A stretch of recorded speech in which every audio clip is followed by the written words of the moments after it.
Assalamualaikum warahmatullahi wabarakatuh. Salam sejahtera untuk kita semua. Alhamdulillahirabbil alamin. Wassalatu wassalamu ala asrafil anbiya'i wal mursalin wa ala alihi wa sahbihi rasulillahi ajmain. Puji syukur kehadirat Allah Subhanahu wa taala yang mana berkat rahmat dan hidayahnya pada hari ini kita melaksanakan MPLS, yaitu masa pengenalan lingkungan sekolah yang kita laksanakan secara daring dalam jaringan karena kondisi COVID-19 sekarang ini.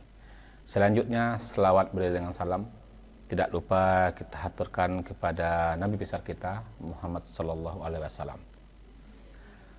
Yang sama-sama kita hormati Bapak Kepala Sekolah SMA Negeri 1 Gunung Talang, dan yang sama-sama kita hormati Bapak-bapak dan ibu-ibu wakil SMA Negeri 1 Gunung Talang, yang sama-sama kita hormati bapak-bapak dan ibu-ibu majelis guru SMA Negeri 1 Gunung Talang, yang sama-sama kita hormati Bapak Kasubag TU dan karyawan-karyawati SMA Negeri 1 Gunung Talang.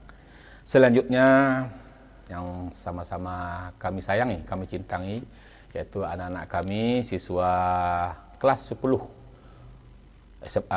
siswa SMA Negeri 1 Gunung Talang yang mana sekarang berada di rumah. Semoga anak-anak kami bisa mendengarkan materi MPLS kita tentang kesadaran berbangsa dan bernegara yang nanti akan Bapak sampaikan. Selanjutnya, di mana kita ketahui pada era sekarang ini perubahan global terjadi di negara kita. Rata-rata siswa kita semuanya sudah terpengaruh oleh kemajuan zaman, di mana zaman canggih, zaman generasi Z, yaitu generasi milenial. Ya, saat sekarang ini di mana rata-rata siswa kita semuanya mempunyai HP atau gadget. Perlu disadari bahwa dari penggunaan HP atau gadget ini ada faktor negatif dan ada faktor positif yang kita ketahui. Untuk mengantisipasi hal seperti ini, bagaimana anak-anak kita bisa mengambil faktor positif yang ada daripada pengaruh dari HP atau komunikasi sekarang ini. Dan kita ketahui bahwasanya kemajuan zaman sekarang ini, generasi milenial sekarang ini, dari pengaruh HP yang ada sekarang ini, banyak siswa kita atau peserta didik sekalian kurang bisa memilah mana yang faktor positif dan mana yang faktor negatif. Karena sekarang ini semakin lama kemajuan zaman semakin jauh berubah. Kita lanjut, perlu kita ketahui bahwasanya sekarang ini sudah berlangsungnya revolusi industri keempat, yang mana fenomena kemajuan teknologi informasi dan komunikasi dalam era revolusi digital ini jauh lebih pesat dari yang kita bayangkan. Kemudian ada juga perubahan peradaban masyarakat. Nah, ini anak-anak sekalian ini ya, peserta didik Bapak nih. Perubahan peradaban masyarakat ini, mana berubahnya sendi-sendi kehidupan, kebudayaan, peradaban, dan kemasyarakatan termasuk pendidikan. Nah, kemudian semakin tegasnya fenomena abad kreatif, di mana menempatkan informasi, pengetahuan, kreativitas, inovasi, dan jejaring sebagai sumber daya strategi bagi individu, masyarakat, korporasi, dan negara. Dari kecenderungan global, tiga kecenderungan global ini kita harus bisa mengambil sikap kepada anak-anak kita. Kita lanjut. Di mana teknologi komunikasi dan informasi mengubah perang konvensional menjadi perang modern, mana menggunakan teknologi media massa, cyber war, kemudian perang merubah pola pikir, bukan perang kekuatan militer. Ini yang terjadi sekarang. Tetapi perang pengaruh melalui ideologi, politik, ekonomi, sosial, dan kebudayaan tanpa disadari ini infiltrasinya, sasarannya ketahanan ekonomi, pertahanan dan keamanan budaya, serta ideologi dan lingkungan politik serta karakter. Ini anak-anak sekalian, untuk anak-anak Bapak ketahui, zaman sekarang ini, zaman generasi milenial ini, kita harus bisa menyikapinya dengan baik. Rata-rata dari pengaruh sekarang ini, banyak tidak menyadari atau kurangnya sikap kesadaran terhadap berbangsa dan bernegara. Ini yang terjadi pada era generasi milenial sekarang ini. Kita lanjut. Di mana kondisi yang ada di generasi milenial sekarang ada 4. Yang pertama sekarang sedang berjalan adalah industri revolusi. Nah, ini industri revolusi ini diperkirakan nanti sampai pada tahun 2025 itu jenis pekerjaan akan hilang karena sudah beralih fungsi. Kemudian tumbuh kompetensi baru yang berbasis pada teknologi informasi. Ini secara bertahap sudah mulai terjadi. Anak-anak bapak sekalian, kalau tidak kita sadari dari sekarang, pengaruh ini akan semakin berbahaya dan kita arahnya akan pergi kemana. Ini perlu kita harus cermati. Kemudian, secara globalisasi 14,2 juta tenaga kerja cakep akan bermigrasi antar negara ASEAN. Dan benturan peradaban telah terjadi. Bisa jadi nanti negara-negara tetangga ataupun negara-negara Eropa atau negara ASEAN itu sudah banyak atau bisa jadi mereka yang akan menguasai negara kita. Jadi anak-anak Bapak peserta didik sekalian, kalau kalian tidak bisa mencermati, tidak bisa menghadapi hal seperti ini, kalau kurangnya kesadaran terhadap berbangsa dan bernegara, ini akan hilang. Kita dengan sendirinya kita akan dijajah. Nah, ini perlu dicermati untuk anak-anak Bapak semuanya. Kemudian kebutuhan domestik, 50 juta tambahan tenaga kerja cakep pada tahun 2030 nanti. Terjadinya peningkatan daya saing sumber daya masyarakat. Ini perlu kita tingkatkan untuk anak-anak Bapak sekalian. Kemudian yang sekarang milenial, generasi milenial yang orang sebut sekarang ini adalah Gen Z atau generasi Z, di mana sekarang sudah maraknya seperti dunia digital atau HP sekarang ini. Ini aktif. Rata-rata semua siswa Bapak bisa dikatakan 90% atau 99% pengguna sosial media aktif. Jadi kita harus bisa menyikapinya bagaimana penggunaan sosial media aktif ini dengan baik. Lanjut. Jadi anak-anak Bapak sekalian, peserta didik sekalian, ini tantangan identitas generasi bangsa. Lanjut. Ya. Ini bisa dilihat slide Bapak ini. Ini salah satu yang terjadi di negara kita. Mahasiswa ini calon, mudah-mudahan nanti peserta didik Bapak jangan meniru potret-potret seperti ini. Ini potret berdemokrasi anak muda. Ini bagus. Boleh saja, tetapi jangan kepada arah anarki. Karena sekarang ini sudah banyak mahasiswa kita atau anak-anak didik Bapak sekalian, jangan sampai ada terprovokasi. Nah, ini. Tapi boleh saja ini anak muda ini, karena ini bentuk demokrasi. Ya, lanjut. Kemudian yang tidak salah, yang paling berbahaya lagi untuk anak-anak Bapak sekalian adalah narkoba. Ini ancaman generasi muda nih, narkoba. Lanjut, karena waktu kita sedikit. Nah, ini rata-rata banyak berita-berita hoak yang beredar pada media sosial. Mana kehadiran media sosial sebagai wadah berbincang dan bertukar informasi antara satu dengan yang lainnya tentu memberikan dampak yang sangat positif harusnya. Sayangnya media sosial ini juga menjadi arena bagi penyampaian opini, ujaran penuh kebencian atau hoax dan berita-berita palsu yang terjadi sekarang. Jadi anak-anak Bapak sekalian, peserta didik sekalian, kalian harus bisa memilah mana yang positif dan mana yang negatif. Mudah-mudahan anak Bapak bisa mengambil positif. Lanjut. Jadi dengan dasar itu, maka mari kita perkuatlah rasa kesadaran berbangsa dan bernegara. Cinta tanah air ini ditanamkan dari sekarang. Bahwa kita begitu mencintai NKRI ini, yaitu Negara Kesatuan Republik Indonesia. Di mana tujuan dan tujuan nasional dari para pendiri negara kita dulunya dalam pembukaan Undang-Undang Dasar 1945 telah dinyatakan bahwa visinya itu mewujudkan negara Indonesia yang merdeka, bersatu, berdaulat, adil, dan makmur. Ini jelas. Kemudian visinya apa? Pertama, melindungi segenap bangsa Indonesia. Yang kedua, memajukan kesejahteraan umum, mencerdaskan kehidupan bangsa, dan ikut melaksanakan ketertiban dunia yang berdasarkan perdamaian abadi dan keadilan sosial. Lanjut. Jadi bagaimana kita harus bersikap untuk anak-anak Bapak sekalian? Lanjut.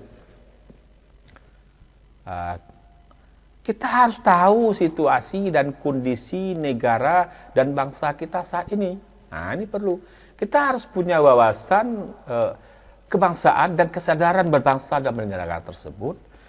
Itu hal mendasar bagi anak-anak sekalian peserta didik Bapak semuanya untuk mempersatukan kesadaran berbangsa dan ini untuk mempersatukan Indonesia menjadi satu nusa, satu bangsa, satu bahasa dalam bingkai NKRI, yaitu Negara Kesatuan Republik Indonesia yang berdaulat, mandiri, dan berkepribadian. Jadi anak-anak Bapak sekalian, mari kita tumbuhkan rasa cinta tanah air kita supaya kesadaran berbangsa dan negara kita ini sudah terpupuk dari sekarang. Di mana wawasan kebangsaan merupakan pemahaman masyarakat mengenai jati diri bangsanya dalam mendaya gunakan segala potensi negeri untuk mencapai cita-cita dan kepentingan nasional. Dalam kehidupan modern, arus globalisasi dapat membantu perkembangan sebuah negara, namun dapat juga berdampak negatif jika masyarakat tidak memiliki wawasan kebangsaan yang cukup. Lanjut. Jadi anak-anak sekalian, mari kita wujudkan kebangkitan nasional masyarakat, yaitu peserta didik anak-anak sekalian yang memiliki wawasan kebangsaan secara luas sehingga dapat menumbuhkan semangat kebangkitan nasional. Untuk anak-anak Bapak sekalian, lanjut. Ini konsep dasar dan wawasan kebangsaan, yang mana karakter kebangsaan merupakan kebiasaan dan cara berperilaku yang menjadi ciri khas setiap warga negara untuk hidup dan bekerja sama, baik dalam lingkungan keluarga, masyarakat, bangsa, negara, dan baik itu dengan lingkungan sekolah. Lanjut. Kita lanjut. Jadi bagaimana kita memperkuat generasi bangsa? Ini. Lanjut. Ada 4 pengembangan nilai-nilai karakter. Pertama ada olahraga, olah hati, olah pikir, dan olah karsa. Ini secara filosofi pendidikan karakter oleh Ki Hajar Dewantara. Ada juga kemudian secara nilai-nilai. Nilai-nilainya ada secara religius, nasionalis, integritas, mandiri, dan gotong royong. Jadi untuk peserta didik sekalian, siswa Bapak kelas 10, mari kita memperkuat wawasan kebangsaan kita untuk kesadaran berbangsa dan negara kita ini, khususnya di kalangan anak muda atau peserta didik anak-anak Bapak kita. Ini adalah tugas kita bersama dan tugas anak-anak Bapak peserta didik nanti.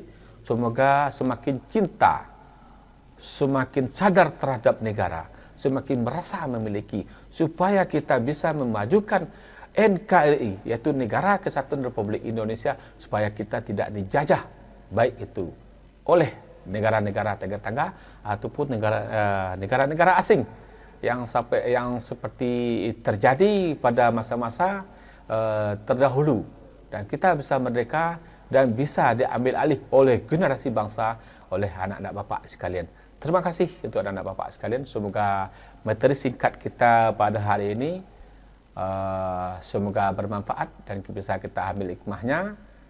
Salam sejahtera untuk kita semua. Terima kasih. Assalamualaikum warahmatullahi wabarakatuh.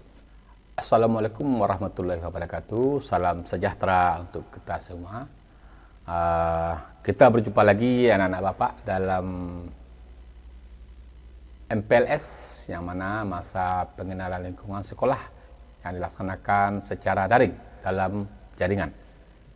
Materi berikutnya yang akan Bapak sampaikan hari ini tentang kepramukaan, di mana kepramukaan ini, kegiatan pramuka ini diatur dalam Undang-Undang Nomor 12 Tahun 2010 tentang kepramukaan. Segala bentuk kegiatan pramuka termasuk dalam pendidikan non formal yang sering diselenggarakan di luar lingkungan sekolah maupun kegiatan pramuka yang dilaksanakan secara formal. Anak-anak Bapak sekalian yang sangat Bapak banggakan, kita mulai yang pertama tentang pengertian pramuka itu sendiri, di mana kata pramuka itu merupakan singkatan daripada Praja Muda Kerana, yang memiliki arti orang-orang muda yang suka berkarya. Dengan begitu, diharapkan peserta didik sekalian, marilah berkarya. Walaupun dalam keadaan kondisi pandemi sekarang ini, tetap kita berkarya. Baik itu berkarya di rumah ataupun di lingkungan sekitar. Karena diminta anak-anak Bapak sekalian ini, untuk generasi muda ini harus, yang itu orang-orang yang punya jiwa dan semangat membangun untuk negara. Lanjut. Kemudian, apa sih pramuka itu sendiri? Nah, ini. Kepramukaan itu adalah proses pendidikan di luar lingkungan sekolah dan di luar lingkungan keluarga dalam bentuk kegiatan menarik, menyenangkan, sehat, teratur, terarah, praktis yang dilakukan di alam terbuka dengan prinsip dasar-dasar kepramukaan dan metode kepramukaan. Dengan begitu anak-anak Bapak sekalian, peserta didik yang Bapak banggakan, yang berada di rumah, secara tidak langsung anak-anak Bapak buatlah kegiatan yang di luar lingkungan sekolah, berarti sekarang ini adalah di lingkungan keluarga, tetapi dalam bentuk kegiatan yang menarik dan menyenangkan, sehat, teratur, dan terarah. Ini salah satu daripada kepramukaan itu sendiri. Bagaimana anggota pramukanya? Kita lanjut ya. Anggota pramuka itu memberikan dharma dan baktinya sesuai dengan kebutuhan masyarakat setempat. Satyaku kudarmakan dan dharmaku kubaktikan. Nah, ini motonya daripada sesuai dengan lagunya juga dari pramuka itu adalah Satyaku kudarmakan dan dharmaku kubaktikan. Nah, ini. Kita lanjut ya. Sifat-sifat dari kepramukaan itu sendiri ada 4. Yang pertama, terbuka bagi siapapun, rekreasi yang edukatif, sukarela, dan non-politik. Jadi dengan secara tidak langsung, pramuka itu dia sendiri. Dia tidak ada nanti berbaur dengan dunia politik seperti yang terjadi sekarang ini. Dan terbuka bagi siapapun. Siapapun boleh ikut dalam kepramukaan. Tidak ada pilih kasih. Sering kita melihat anak-anak Bapak atau peserta didik sekalian yang adanya outbound, adanya perkemahan, itu salah satu bentuk dari rekreasi yang edukatif. Kemudian sifat yang ketiganya sukarela ini bagaimana Pak? Ini kesadaran anak-anak sekarang ini karena sudah pengaruh daripada dunia teknologi, kurangnya rasa kesadaran atau kurangnya rasa sukarela terhadap anak Bapak sekarang ini. Jadi ciri-ciri dari sifat pramuka itu dia sukarela. Tanpa harus disuruh, dia sudah bekerja dengan sendirinya. Tanpa harus diperintahkan, dia sudah turun tangan terlebih dahulu. Nah, ini baru sifat anak-anak yang kepramukaan. Jadi diharapkan anak-anak Bapak, peserta didik sekalian, tanamkanlah jiwa atau sifat kepramukaan itu dalam diri kita. Kita harus sukarela. tanpa pamrih, kita harus turun tangan terlebih dahulu. Kita lanjut. Kemudian, bagaimana metodenya, Pak? Metode atau cara belajar interaktif progresif melalui kepramukaan tadi, itu ada beberapa hal. Yang pertama, pengamalan kode kehormatan pramuka, kemudian belajar sambil melakukan, kemudian kegiatan berkelompok bekerja sama dan berkompetisi, kegiatan yang menarik dan menantang, kegiatan di alam terbuka, dan penghargaan yang diberikan berupa tanda kecakapan dan satuan terpisah. Pertama, pengamalan kode kehormatan itu bagaimana? Ada dua jenis kode kehormatan pramuka, yakni Satya yang pertama, yaitu Satya Pramuka, serta Dharma Pramuka. Satya Pramuka itu berisikan pada janji daripada anggota pramuka, sedangkan Dharma Pramuka berisikan tentang ketentuan moral daripada anggota pramuka tersebut.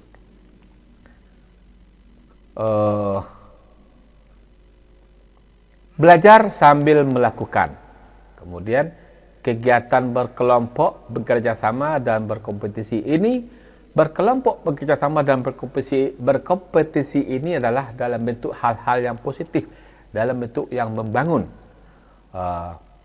Kemudian kegiatan yang menarik dan menantang, kegiatan di alam terbuka. Ini Bapak sampaikan. Kegiatan di alam terbuka ini biasanya sering dilaksanakan oleh anak pramuka, seperti outbound, seperti hiking dan perkemahan di alam terbuka. Ini tujuannya apa? Untuk membangun solidaritas, kemudian sukarela dan jiwa berkarya, serta kesadaran peduli terhadap lingkungannya. Kita lanjut. Kemudian prinsip dasar dari kepramukaan itu ada 4. Yang pertama, iman dan takwa kepada Tuhan Yang Maha Esa. Yang kedua, peduli terhadap bangsa dan tanah air, sesama hidup dan alam seisinya. Kemudian yang ketiga, peduli terhadap dirinya pribadi dan taat kepada kode kehormatan pramuka. Yang pertama kita bahas dulu tentang iman dan takwa ini. Berarti dengan adanya prinsip dasar dari pramuka tersebut, iman dan takwa kepada Tuhan Yang Maha Esa ini diminta kepada anak-anak Bapak, peserta MPLS atau siswa kami kelas 10 sekarang ini. Tanamkan jiwa kesadaran terhadap beragama, tingkatkan keimanan dan ketakwaan kita kepada Tuhan Yang Maha Esa. Laksanakan yang diperintah dan tinggalkan yang dilarangan. Ini ciri khas daripada anak-anak pramuka tersebut. Kemudian peduli terhadap bangsa dan tanah air, seperti yang Bapak bahas materi sebelumnya, yaitu kesadaran berbangsa dan bernegara. Ini juga tercantum kepada prinsip dasar daripada kepramukaan itu sendiri. Kita harus peduli terhadap bangsa dan negara. Karena kalau kita tidak peduli kepada bangsa negara, siapa nanti yang akan membangun negara kita ini? Siapa nanti yang akan melanjutkan estafet pembangunan untuk negara kita ini nanti? Jangan sampai kita nanti akan dijajah, akan dikuasai oleh negara-negara tetangga atau negara-negara ASEAN ataupun negara-negara selain negara-negara tetangga seperti negara Cina, Eropa, Amerika dan yang lain. Cukup kita dijajah pada zaman nenek moyang kita. Kita sudah pernah dijajah oleh negara Belanda, pernah dijajah oleh oleh Jepang dan juga oleh sekutunya.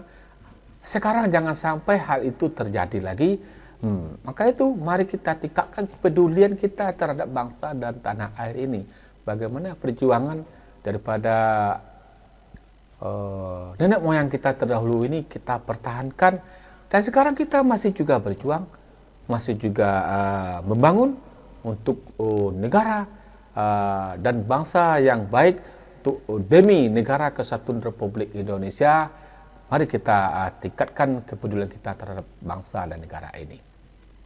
Kemudian apa yang ketiga? Peduli terhadap dirinya pribadi. Ini bagaimana dikatakan dengan peduli terhadap dirinya pribadi ini yang terjadi sekarang, banyak pengaruh-pengaruh negatif yang terdapat pada negara atau generasi milenial sekarang ini, di mana adanya seperti pengaruh narkoba, pengaruh HP atau gadget ini luar biasa.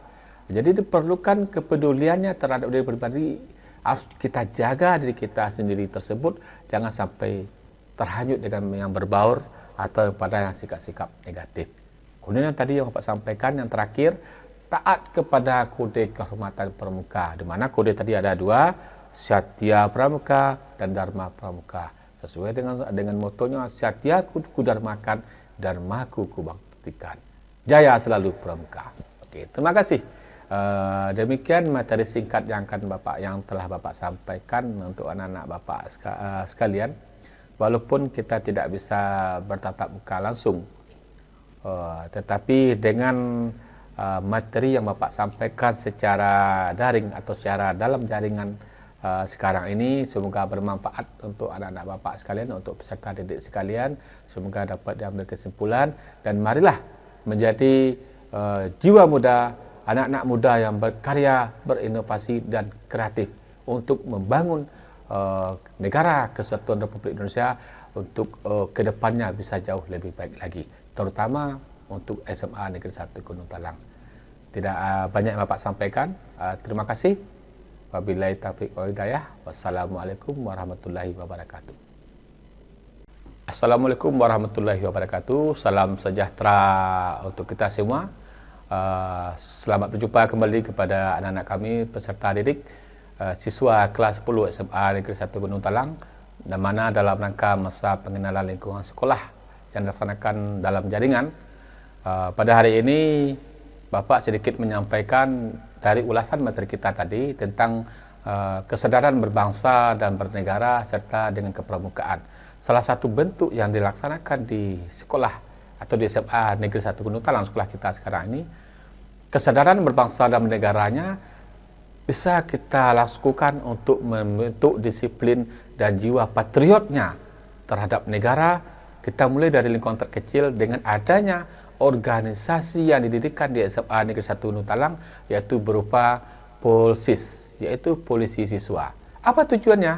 Tujuannya untuk meningkatkan sikap disiplin, kemudian kesadaran terhadap negara dan berbangsa, kemudian cinta tanah air dan solidaritas serta peduli terhadap sesama. Dan ini salah satu bentuk seragam atau anak kami dari polisi siswa. Kemudian juga sebelah kiri saya yang putrinya juga bentuk dari seragam polisi siswa. Kemudian induk dari organisasi sebelum ini adalah OSIS.